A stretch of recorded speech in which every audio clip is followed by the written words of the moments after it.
Hello student, today we will discuss about parallel operation of single phase transformer.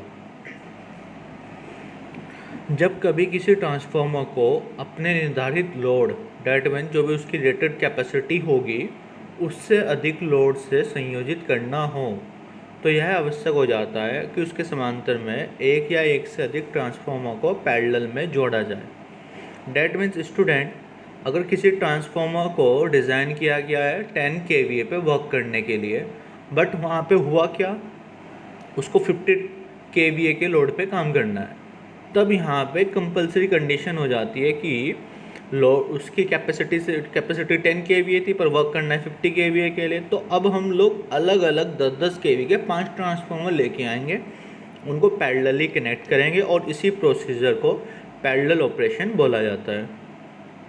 उनको जोड़ने के लिए बस बार यूज़ की जाती है। डायग्राम में बताया गया है कि बस बार यूज़ किए और दो ट्रांसफार्मर को पैरेलली कनेक्ट किया गया है। इसी प्रोसीजर को parallel operation of single phase transformer कहते हैं। Clear student? दैट मीन्स, फिर से एक बार रिपीट कर रहा हूँ, किसी भी ट्रांसफार्मर को अपनी कैपेसिटी से अधिक लोड पर वर्क करने के लिए दूसरे ट्रांसफार्मर को अपने साथ पैरेलल में कनेक्ट करना पड़ता है और इसी प्रोसीजर को पैरेलल ऑपरेशन ऑफ ट्रांसफार्मर कहते हैं।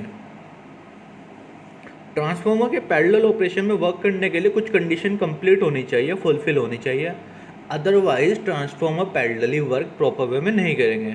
मे बी वो फूक जाएंगे, मे बी उनमें कोई डैमेज आ जाएगा, मे बी वो सही तरीके से वर्क ही ना करे, मे बी उनमें से 5 में से कोई से 2 या 6 में से कोई से 2, 3, 4 या 10 ट्रांसफार्मर या जितने भी हैं उनमें से कुछ काम करे, कुछ ज़्यादा वर्क करें। तो इसके लिए हमें प्रॉपर एक क्राइटेरिया फुलफिल करना पड़ेगा।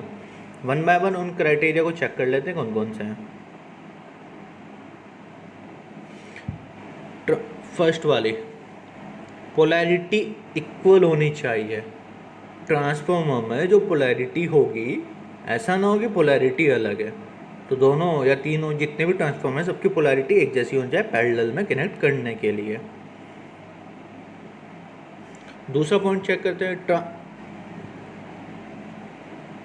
ट्रांसफार्मर दो या दो से अधिक समांतर में संयोजित की प्राइमरी और सेकेंडरी वोल्टेज का निर्धारण समान होना चाहिए। डैट मीन्स जो ट्रांसफार्मर है अलग अलग, उनकी जो प्राइमरी वोल्टेज है और सेकेंडरी वोल्टेज है वो एक जैसी होनी चाहिए। ऐसा ना हो कि एक ट्रांसफार्मर बहुत ज़्यादा हाई पावर का, दूसरा ट्रांसफार्मर बहुत कम पावर का, और दोनों को कनेक्ट करके हम लोग चाह रहे हैं कि वो पैरेलली प्रॉपर वे में कनेक्ट और प्रॉपर वे में काम कर पाए, ऐसा नहीं होगा।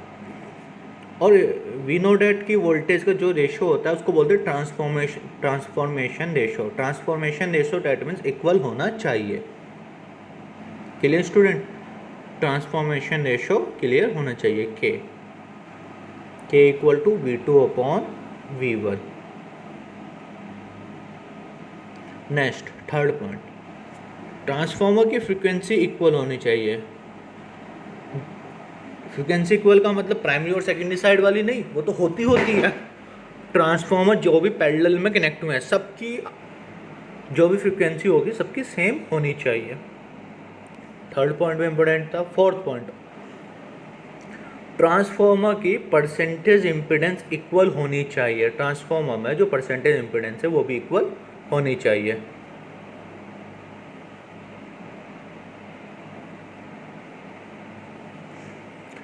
जो ये ऊपर कंडीशन है, ये उनमें से कंडीशन 1 पोलैरिटी वाली है, वो कंफर्म फुलफिल होनी चाहिए। बाकी सारी कंडीशंस में ये है कि वो प्रॉपर वर्क कर रहा है या नहीं कर रहा है, पर पहले वाली कंडीशन में अगर वो वर्क नहीं करता है, पोलैरिटी सेम नहीं है, तो ट्रांसफार्मर शॉर्ट सर्किट होंगे। शॉर्ट सर्किट की वजह से बहुत एक्सेस क्वांटिटी में करंट फ्लो होगा और जिसकी वजह से वो बर्नआउट हो जाएंगे, जल जाएंगे। कंडीशन 2 अगर फुलफिल नहीं होती है तो ट्रांसफार्मर का ट्रांसफॉर्मेशन रेशियो समान नहीं होगा, ये भी मैंने भी बताया था। सेकेंडरी वाइंडिंग में अलग अलग ईएमएफ इंड्यूस होगा, मतलब वोल्टेज होगी, जिसकी वजह से नो लोड कंडीशन में भी ट्रांसफार्मर की सेकेंडरी तथा प्राइमरी कॉइल में कुछ सर्कुलेटिंग करंट फ्लो होने लगेगा। और जब ट्रांसफार्मर की सेकेंडरी कॉइल पर लोड लगाया जाएगा तो वो सर्कुलेटिंग करंट उसको प्रॉब्लम क्रिएट करेगा।